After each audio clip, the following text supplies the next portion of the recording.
Welcome to our channel. In today's video, we will show you how to set up Directus with Supabase.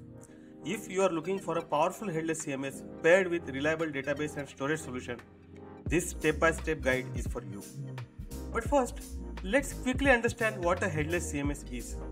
Unlike traditional CMS platforms that handle both content management and its presentation, a headless CMS focuses solely on managing your content and delivers it via APIs. This makes it super flexible to use the same content across website, AI agents, mobile apps, and even IoT devices. And the best part, to run Directus, you only need two things, a database and a storage solution. In this video, we will use Supabase to handle both. So, let's get started.